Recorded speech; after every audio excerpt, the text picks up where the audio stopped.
So let's start with tofu. What is tofu?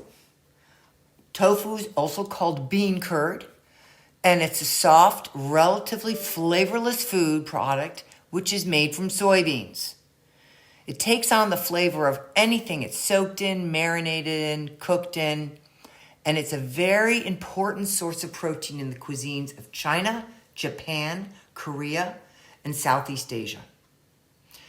So how do we make tofu? To make tofu or soybean curd, the soybeans are soaked, they're pureed, and then they're simmered to rid them of any raw taste and to make them more digestible. Then the mixture is strained to remove the solids, which are called curds, and it's heated again with salt, coagulants such as calcium and magnesium chlorides and sulfates, which are then added to the soy milk to separate the curds from the whey. Very interesting two pearls about tofu and cheese is that animal milk cheese production and tofu have two things in common. One, both soy milk and animal milk are coagulated to create cheese and tofu, respectively. Coagulated soybean milk isn't exactly the sexiest description for tofu, but either is coagulated animal milk, which is what animal milk cheese is.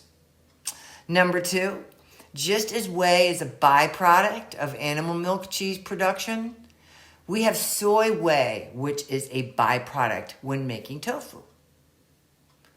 So after we have the coagulation process, as in the production of animal milk cheese, the soy milk is strained to remove the watery whey, and then the soy curds are pressed under weights to make them cohesive.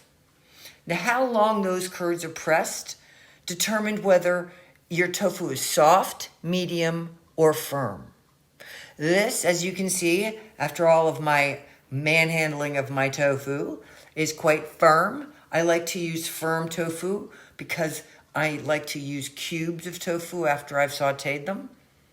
But if I were to do a tofu scramble in the morning, I would use the soft or the silken tofu because it basically turns more into a scrambled egg type of consistency.